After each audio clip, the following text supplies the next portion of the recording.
Hello and welcome to The Gaggle, where we challenge and, if necessary, destroy media narratives. I'm George Samuely. With me today, of course, is co-founder of The Gaggle, Peter Lavelle, host also of RT's talk show, Crosstalk. Well, the weakness at the center of the Biden administration could well have very dangerous consequences for the rest of the world. We really don't know at this stage who's really running the show. President Biden appears to put in 2 hour days most days. He usually knocks off after lunch. We don't know what he's doing for the rest of the time. So is Vice President Harris, is she in charge? Is Secretary of State Antony Blinken in charge? Is Lloyd Austin, the Defense Secretary, in charge? Jake Sullivan? We don't know who exactly is in charge. And given the volatility of various situations in the world, that can have dangerous consequences. One of the most volatile is Ukraine, where the government of Zelensky, which came in a couple of years ago with high expectations, is now extremely unpopular. Zelensky has got himself into conflicts with some very powerful oligarchs, and he's now even more antagonistic toward Russia and the Russian-speaking southeast of Ukraine than was his predecessor, Poroshenko. So there's speculation in Ukraine and elsewhere that this spring, Ukraine might launch an offensive to take back the Donetsk and Lugansk. Of course, that would have absolutely catastrophic consequences for Ukraine. And at this stage, one would hope that a strong US administration and a strong EU would urge Zelensky not to embark on any such thing. But we don't see any strong statements from the EU or above all from the United States. And it's the United States that is primarily the sponsor of this new government in Kiev. So there is a real danger that Zelensky would launch such an attack. It would be a disaster for Ukraine, but it may be the United States is calculating that they don't really care very much about what happens to Ukraine. However, this will re-energize NATO, since now NATO will get terrified and will absolutely come together in hysteria over the Russian threat, and that's good for the United States. So it may be that there's a perfect confluence of events, a weak leadership in Washington and the EU, and a certain cynical calculation from Washington. What's your take? Yeah. A perfect storm of cynicism. Yes. Okay. Let's take it unpack this here. Zelensky is extremely unpopular.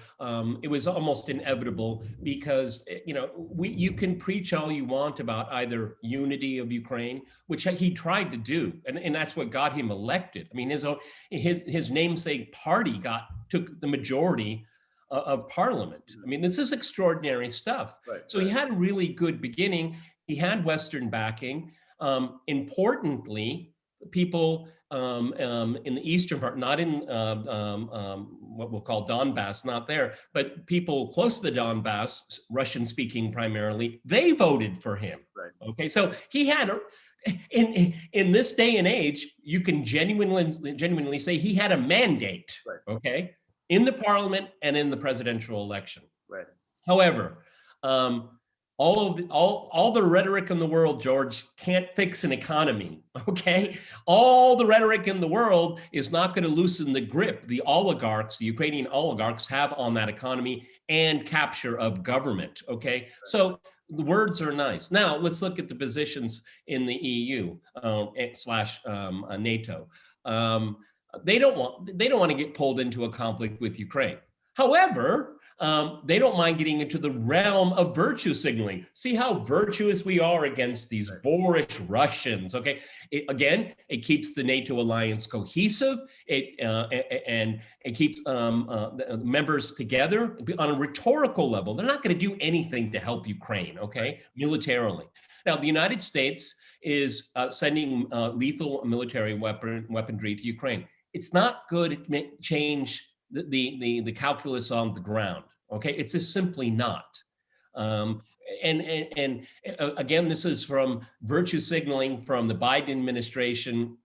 They're tough on Russia. Okay. Now, if there were a conflict, I cannot see how the United States would get involved, because that would be getting involved in a hot conflict with Russia. Okay. And that's just something that even the madmen in American foreign policy, men and women in American foreign policy, will not go down. However, it will serve its purpose to galvanize, basically put a new veneer on the Russia hoax. Okay. Those, see, we told you, aggressive Russia and all that. Of course, it would be Ukraine initiating hostilities.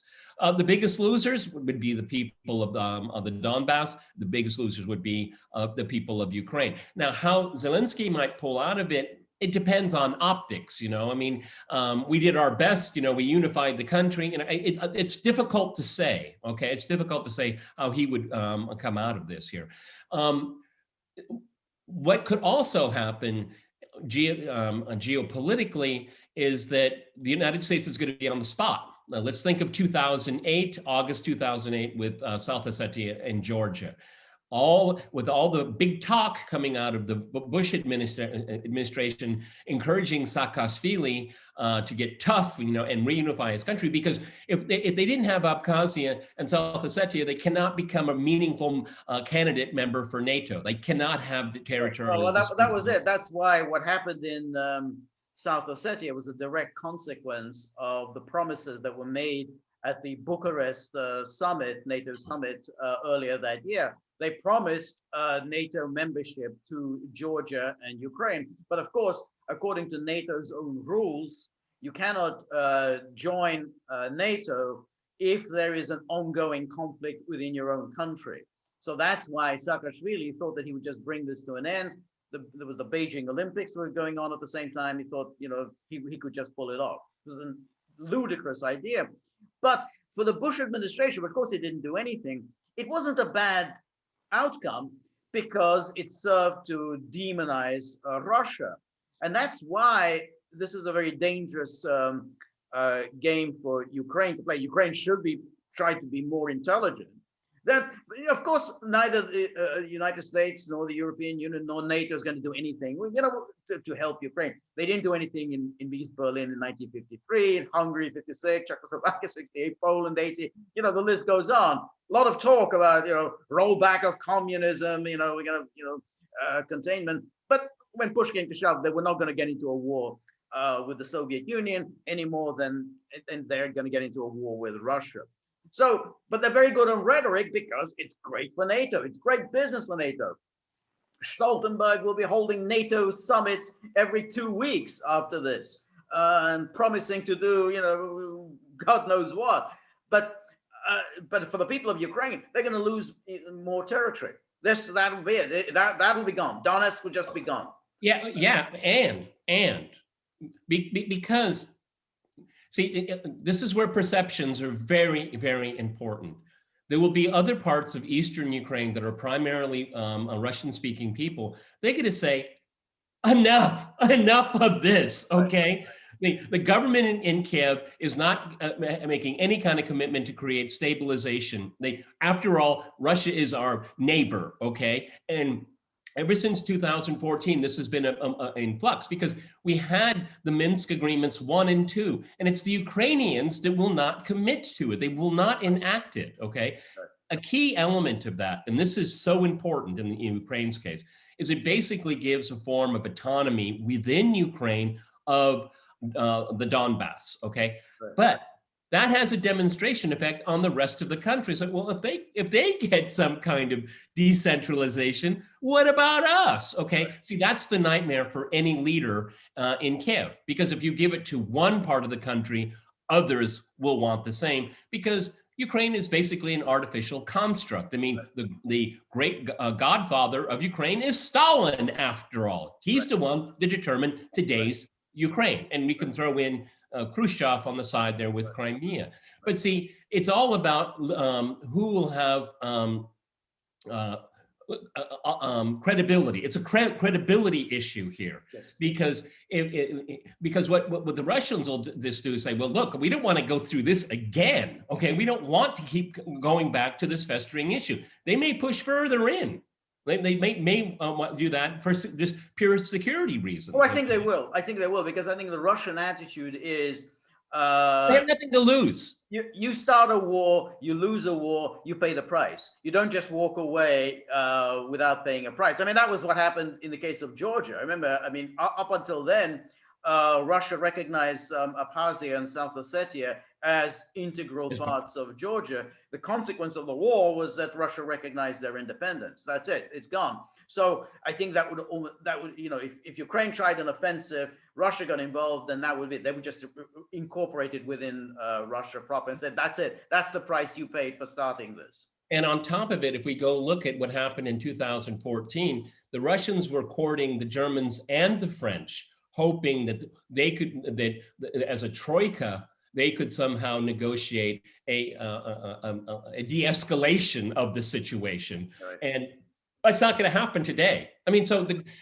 even though, you know, on one level the costs are really high, you know, Russia will be isolated from the West, but then, you know, ask Lavrov and say, well, so what? Okay. Right. No, that's right. I mean, we're already there.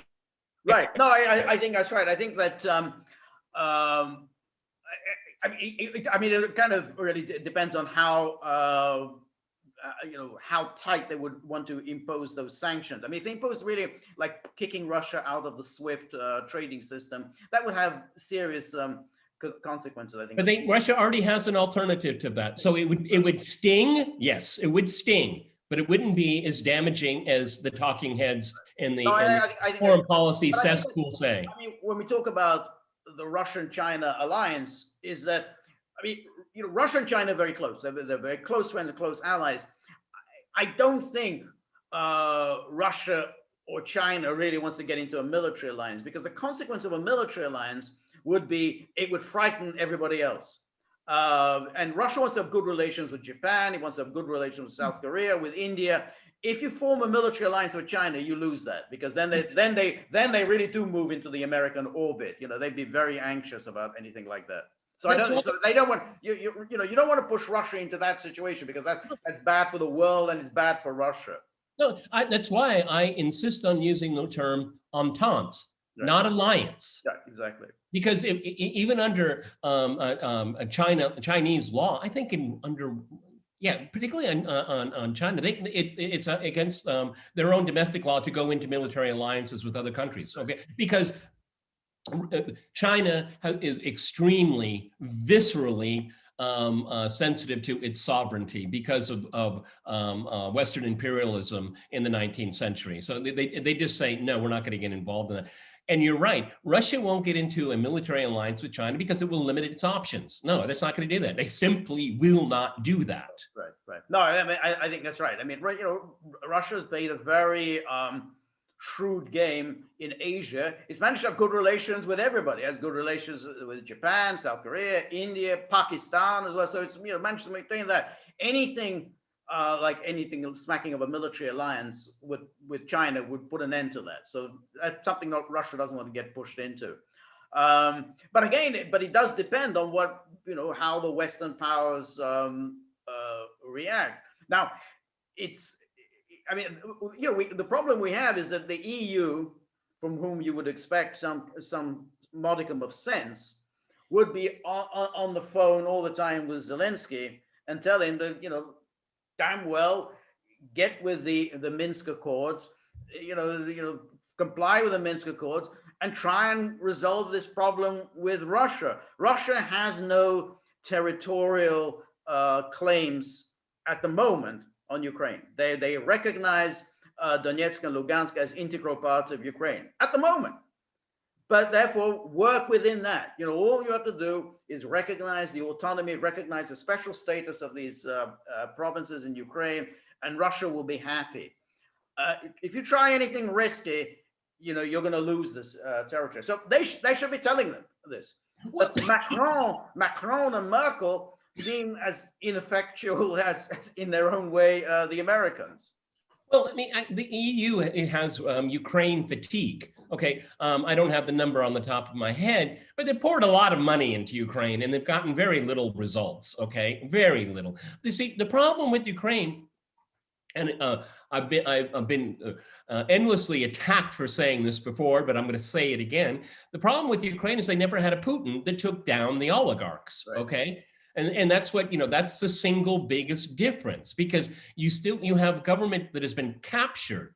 And Zelensky is president only in name. Okay, he cannot make a lot of decisions without other people outside of the government, unelected people, do that. Actually, people that don't even live in Ukraine. Okay, so that is the problem here. And see, the EU knows is that there's just limits to whatever a president of Ukraine can do, because Right. they No, have that's fundamentally, the oligarchs. Yeah. Yeah, go. they haven't reorganized how the country is ruled. See, Ukraine is a rich country. It just has very bad governance. Right. Well, the oligarchs, and of course, you have the extreme nationalists in the West, which is again a real problem. Again, a consequence of Stalin's policy of putting together bits and pieces of Ukraine that really had almost nothing in common with one another. They were put together, and of course, once the Soviet system collapsed, they really couldn't go on coexisting. But these extreme nationalists, with their virulent hatred of all things Russian, they're a problem. And Zelensky doesn't know how to deal with this problem. And they're the ones who are just simply refusing to grant autonomy to Lugansk and Donetsk. And as long as this continues, then this is just going to go on festering. And I mean, you had this guy Zelensky. He came in with a lot of goodwill. He wasn't a professional politician. He's just sort of like an outsider, Donald Trump-like person, and he's sort of been captured by the system. So, I mean, let's just give our viewers after Zelensky what? Okay, let's give our viewers a simple example. They have a language law. Is that you have to get permission. You have to agree upon what language you want to speak with someone with, but you have to each has to give permission. Yeah. And, you can't start speaking in Russian. That's it. You can't just initiate a conversation in Russian. Yeah. And you can get fined if you don't obey that rule. Right. And it shows you how disparate the place is from east to west. When it was part of the Soviet Union, well, it was a non-starter as part of the Soviet Union, okay? Right. But and that's one of the things that, we know this from WikiLeaks, from the diplomatic cables, is that Lavrov warned Western ambassadors, don't mess with Ukraine because it is a very fragile place. Right. Of course, they ignored it here. All right, what's another dimension of this that's very important? Let's widen out our frame here, is that if NATO and the United States just give rhetorical support to Ukraine, if it goes in this endeavor of trying to recapture Donetsk, as we've just said, the likelihood of them doing that is next to zero, okay? So what does that tell the world? Well, after all the talk and all the bluster, they're not going to do anything. They're not going to back up their words. What does that mean? That tells everyone in Asia, that looking to Washington for security, don't trust Washington. Well, and they'll make their separate peace with China. Right. Well, there I think it's a little different. I mean, I think if China were to take a lesson from that and say, well, we can now do what we like with Taiwan, and the Americans aren't going to do anything, I wouldn't take that gamble. I'm not at all. I don't think the Chinese are going to ever invade. Well, I don't think so either. But if they were to do something crazy, like impose a blockade on Taiwan, a complete sea and air blockade on Taiwan, I think there's a reasonable chance the Americans would get involved and would go to war. It's a huge question. It's a huge question, but I wouldn't. If I were take the chance. I wouldn't take that gamble. I wouldn't take that chance. I wouldn't take that bet. I wouldn't. What I'm saying is, Taiwan is really good because that's up in the center of everything. But there's a lot of other disputes going on there, and I think there would be smaller, weaker governments that countries that would say, hey, it's not worth it, the paper it's written on, and they want this rock over here. Let them have the rock. No, I think those I don't think Americans would do that. But the Taiwan case is a special one, and I think that But you get my point here. Yeah, no, I know. I think that's right. But look, I mean, this has been going on since the Cold War. I mean, that NATO, the United States, have been issuing these blustery threats, and unfortunately, I mean, particularly unfortunately in the case of Hungary, they took these threats seriously. I mean, the Hungarians in 1956, some of them certainly thought that the United States was going to come in on their behalf, and that was a foolish decision. So, if Ukrainians are counting on anything more than just Stoltenberg and Blinken shaking their fists, then they've got another thing coming. So again, the Americans are playing a very cynical game. I mean, pouring in arms to Ukraine and all the hysterical bluster about Russia. It's obviously it's going to give people ideas, and you don't want to do that. You don't want to give people ideas. It's a very bad. I recommend bad everyone. policy.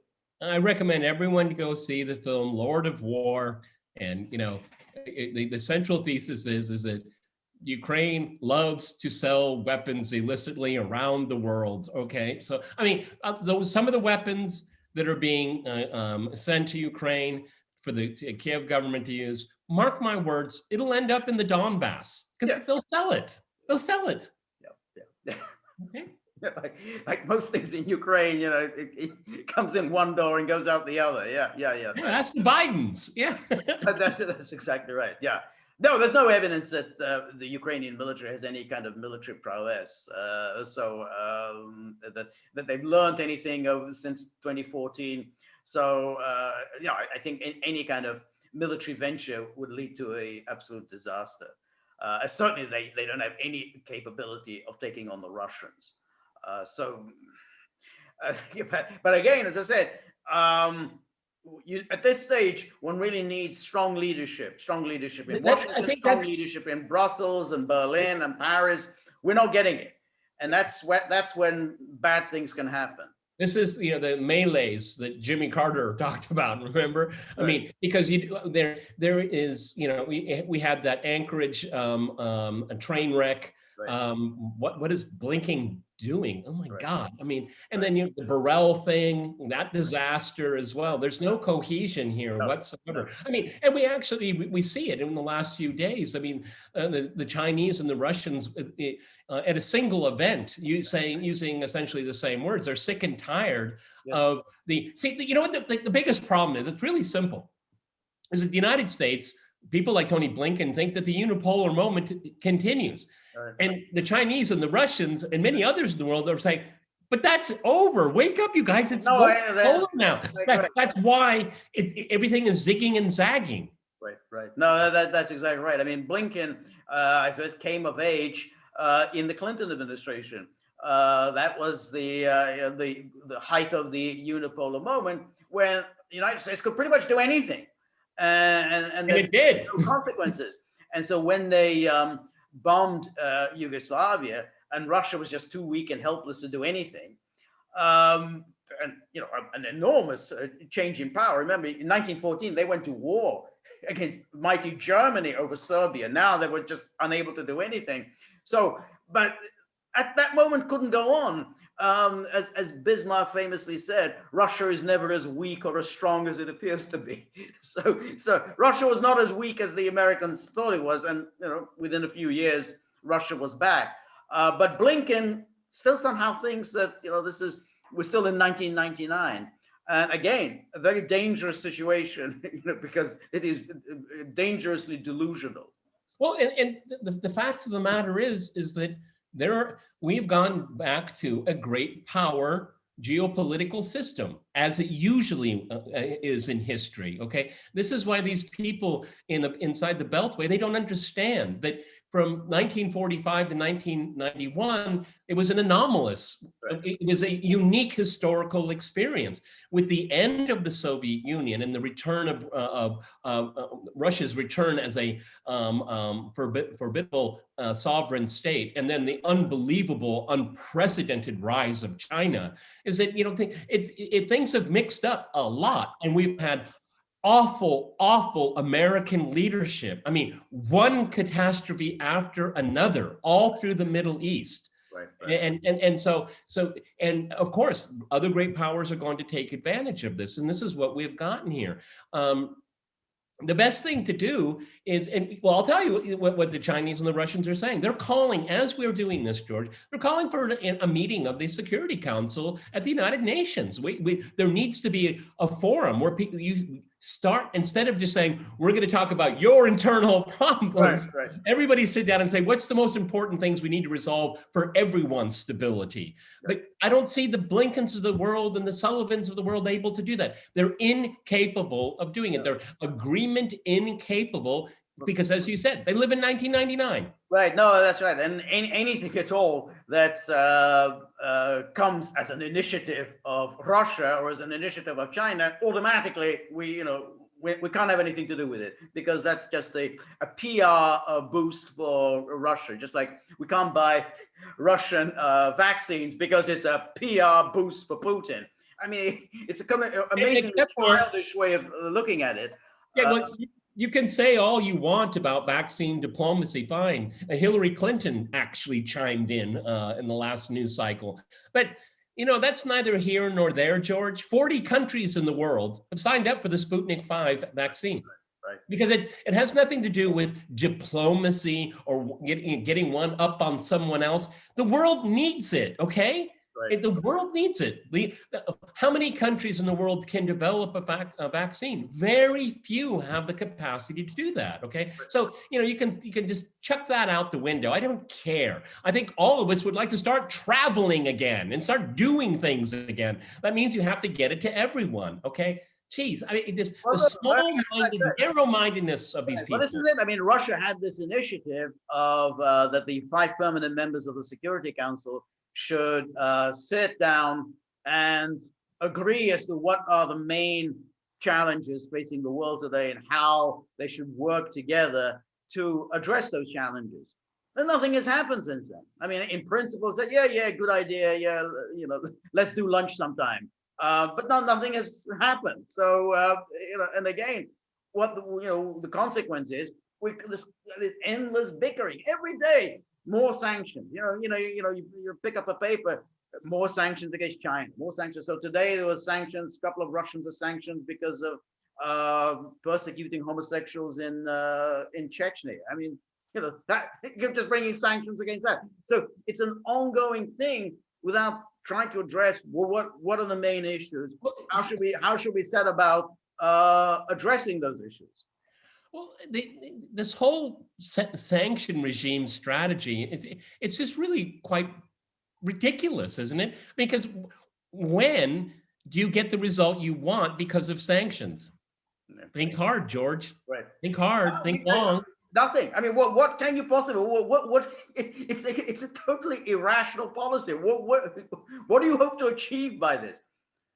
No, but it's virtue signaling. See how superior morally I am? We sanctioned them, okay? Right. I mean, you can certainly inflict a lot of pain against poor, weak, vulnerable countries. Right. In the case of Syria, Iran, Venezuela. But when it comes to Russia and China, what does that do? It's just it's like a little insect. You just swat it off. I mean, but they keep doing this. They're absolutely wedded to this policy of sanctions. But it's not a policy. I mean, it's just a kind of a visceral reaction to whatever's in the papers today. Let's see.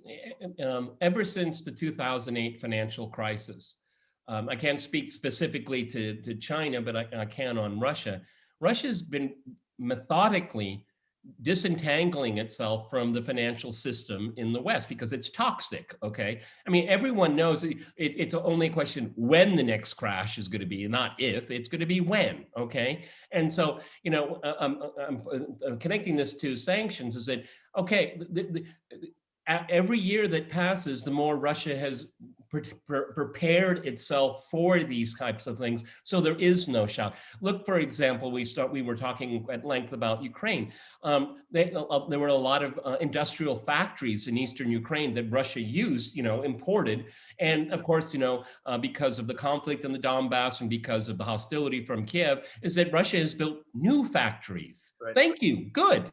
Okay, you're not relying upon 1960s technology. You're relying upon 21st century technology, and they were replaced. Was it painful? Yes. Was it expensive? Yes. But now they have it all. Okay, so I mean, again, this is all virtue signaling about how virtuous we are against quote unquote the other, the bad guys, but it has no impact. That's right. And keep in mind, Russia's very good at running an autarkic economy. I mean, the Soviet. Can you spell the Soviet Union? 75 years, they were pretty much out of the world economy. They before 1917, integrated part of the world economy, but they were quite successful at running an autarkic economy. So they're not that afraid of sanctions. It was two things. They sold oil and diamonds. Right. Yeah.